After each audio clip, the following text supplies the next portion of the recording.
안녕하세요. 365 바람입니다. 자, 요 하남 미사신도시입니다. 미사신도시에 있는 저 하남 풍산동 쪽에 가까이 붙어 있는 풍산동 쪽에 붙어 있는 거고요. 미사역에서는 남쪽이죠. 남단 쪽에 자리 잡고 있는 아파트입니다. 자, 상대적으로 이쪽이 좀 아파트가 조금 저렴합니다. 미사신도시 내에서도. 사건이 2024년도 사건입니다. 34평 아파트고요. 전용 25.7평 공인평의 아파트입니다. 2024년 9월 4일 날 경매 개시기일이죠. 그러면 감정평가 9월 한 15일 전에 평가된 금액이 이게 9억 5천이었습니다. 그리고 10월 27일 날 진행됐는데 한번 유찰이 됐어요. 유찰된 이유가 있습니다. 6,500에 이번 12월 1일 날 진행하는데, 자, 여러분 이 물건 좀 조심해야 됩니다. 이 대학령님 임차인이 있어요. 정모모 씨라고 있는데 말소 기준 권리보다 이 사람이 빨라요. 근데 이 사람이 지금 확정 일자도 없고 전화 배당 요구도 안 했습니다. 이 미상 임차인이거든요. 이 미상 임차인 보증금 금액을 정확하게 확인하지 않고는 입찰 들어갔다면 재수없으면 진짜 보증금 몰수당합니다. 요 물건 분명히 요 임차인에 대한 부분을 명확하게 파악을 하고 가야 된다. 이제 요거 파악하는 게 이제 실무적인 뭐 재주고 능력입니다. 그 부분 조심해야 된다는 거 사실 먼저 말씀드리고요. 미사강변 산업으로 부영 아파트입니다. 요 아래쪽 요 풍산동이거든요.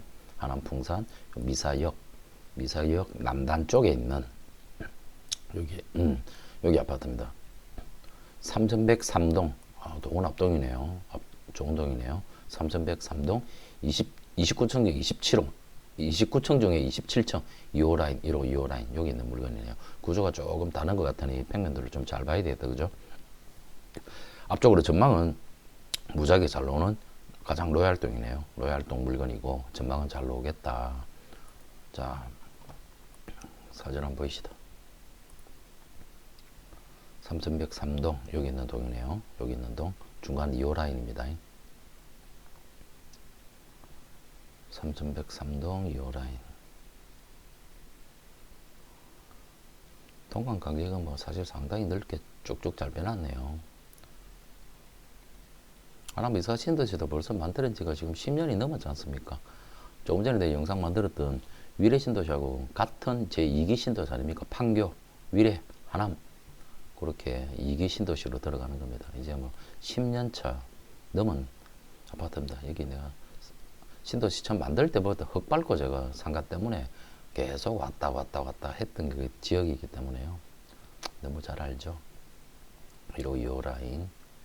자, 2호 라인 평면도는 그래도 뭐 포베이 구조로 뺐네요. 포베이 구조로 빼고 주방 쪽에 주방 쪽 여기가 입구가 현관 입구가 여기가 되네요. 여기 들어와서 방방, 욕실, 전형적인 포베이 구조네요. 주방 여기가 알파룸이거든요. 주방 공간으로 보통 쓰죠. 그렇지 않으면 이게 뭐 방으로도 만들기도 하는데 주방 확장 공간이라 생각하면 됩니다.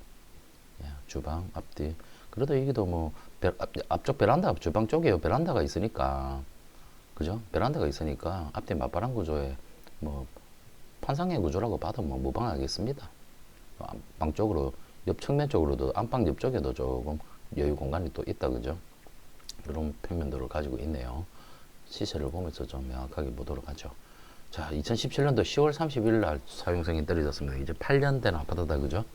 8년 된 아파트고 감정가에서 한번 유찰이 되었다. 요즘 같은 분위기였으면 분명히 유찰이 안 되고 1차에서 낙찰이 될 수 있는 물건이었을 것 같은데, 지금 정모모 씨의 임차 관계가 미상입니다. 이 부분 확인되지 않으면 절대 입찰을 못 합니다. 지금 채권금에도 3억밖에 안 되지 않습니까?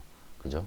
지금 1순위 경매권자 그리고 임의경매, 강제경매가 둘 다 들어왔어요. 둘 다 들어왔는데 분명히 임차인에 대한 부분에 대한 리스크가 전세에 있을 확률이 큽니다. 대출 금액도 작지 않습니까? 그죠? 요것 때문에 유찰이 된 거니까 임차 보증금이 확실하게 확인되지 않으면 입찰 들어가면 안 되는 물건이다 라고 정확하게 뭐 결론 지을 수가 있겠습니다. 자, 그렇게 해가지고 준비를 해야 되는 물건이네요. 이런 물건 조심해야 돼요, 여러분. 조심하셔야 됩니다. 분명히 채권 금액 자체도 적은데 이렇다. 그러면은 주인분은 이 임차인분께서는 나가고 새로, 예를 들어 정상적인 전세 입자다 가정하에요.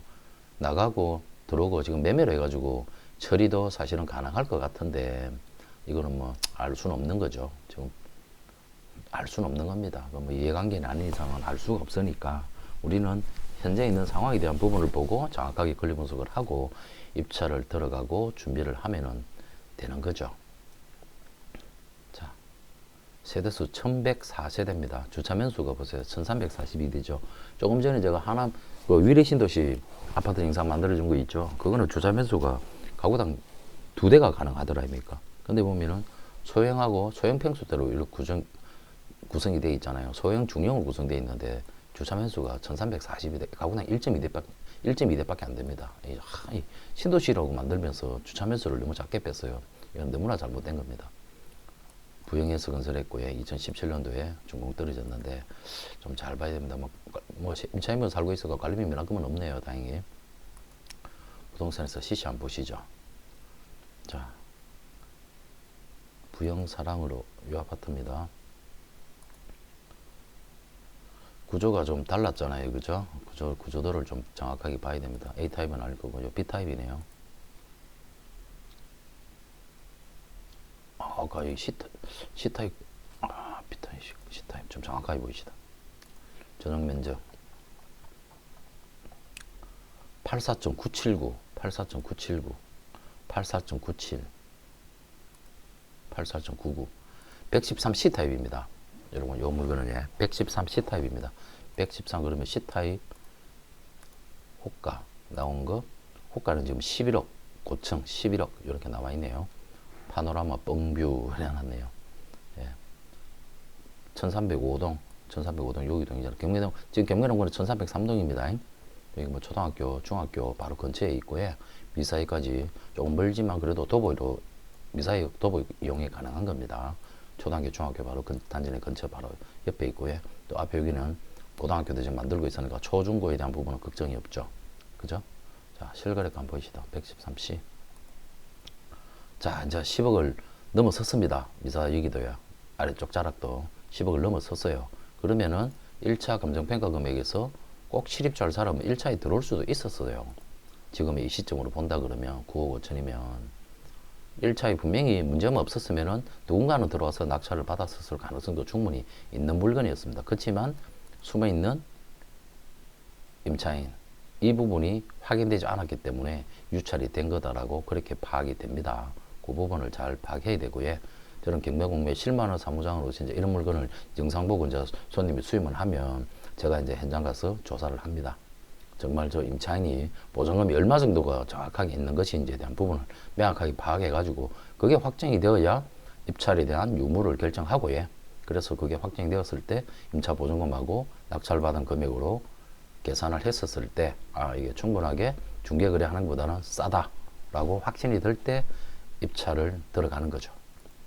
그렇게 일을 처리해주는 실무하는 사무장입니다. 여러분 저는 입찰업장에 일주일에 한두 번씩 꼬박꼬박 가서 경매를 직접 하는 사람이기 때문에 현재 부동산 경매 시장의 흐름 분위기를 누구보다도 잘 알고 있고요. 지금 부동산에서는 중개거래 자체는 완전히 거의 뭐 올스탑 되다시피 되어 있지만 대신에 가격 자체는 지금 여기도 나오지 않습니까? 호가는 지금 11억 5천원 호가지 않습니까? 호가가 실거래가보다 약 1억에서 2억 이상이 높아요. 지금 집주인들이 집값이 더 오를 거라 생각하고 집값을 급매물로 안 내놓고 있습니다. 급매물로 안 내놓고 있어요. 왜냐하면 풍부한 유동자금 그리고 앞으로 2030년까지 신규 공급 물량이 5분의 1 토막으로 전년 대비 5분의 1 토막으로 줄었거든요. 공급이 부족하니까 집값이 오를 것이다라고 이제 국민들 다 알고 있습니다.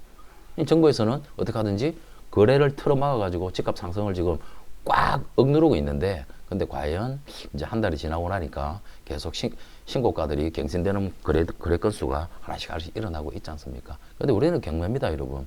부동산 중개업소 가서는 11억짜리, 11억 5천짜리를 깎아야 되지만 경매는 권리 분석 잘해가지고 내가 떨어진 유찰된 가격에서 얼마만큼 적극적으로 임해가지고 낙찰을 받느냐 그 부분이 정해지는 거기 때문에 너무 좋고요. 그리고 경매가 가지고 있는 장점 이거 뭐 재건축에 관련된 부분은 아니기 때문에 투기과열적으로 생각할 필요도 없고요. 조정대상 지역 내가 1주택을 가지고 있는 사람이 조정대상 지역에 주택을 취득하게 되면 취득세가 8%가 됩니다. 그러니까 지금 무주택 세대주 세계 최초부터 옵션화 좋고요. 세계 최초로 대출도 KBC에 70%까지 나와요. 근데 무주택자는 대출이 40%까지는 그래도 나옵니다. 대출 40%까지 나와요. 여러분, 그 뭐, 막무가내 막 안 돕니다. 그거도 이제 6억 한도 이내에서, 10억 이하짜리 아파트, 6억 이하 한도 내에서 생애 최초는 70%, 그렇지 않은 분들은 40%까지만 대출 안 된다. 그래서 자기 자본을 현금을 보유하고 있는 사람들만이 경매도 도전을 할 수는 있습니다. 대신에 이제 내가 낙찰받은 데 있어가지고 대출을 받지 않았어요. 대출을 받지 않으면 실입주를 하지 않아도 됩니다. 경매는 그렇습니다. 중개는 반드시 실입주를 해야 되지만 경매는 대출을 받지 않으면 실입주 하지 않고 전세를 놓을 수가 있다. 전세가 한번 볼까요? 결국 갭 투자가 가능하다는 거죠. 내가 예를 들어서 뭐 한 9억에 낙찰을 받았다고 칩시다. 이리저리 해가지고요. 근데 전세가 지금 6억 5천, 6억 7천 하지 않습니까? 대출 없는 조건에 전세 물건이라 그러면은 실질적으로 내 주머니에 돈 나가는 거는 뭐 2억 5천에서 3억 들여가지고 내가 갭 투자도 가능한 게 경매입니다.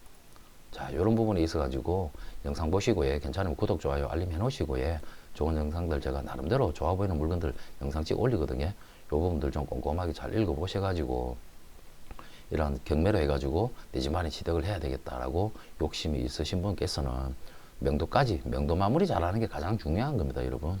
이런 부분까지 다 처리하는 일을 하고 있는 사무장이니까요. 도움이 필요하신 분은 이 아래 연락처로 연락을 주시면 되겠습니다. 자, 하남 의사 신도시에 있는 부영 아파트는 여기까지 하도록 하겠습니다. 저 대학님 임차인 저 부분 조심해야 돼요, 여러분. 정확하게 파악을 하고 가야 된다. 다시 한번 말씀드리고 이 영상 여기까지 하겠습니다. 감사합니다.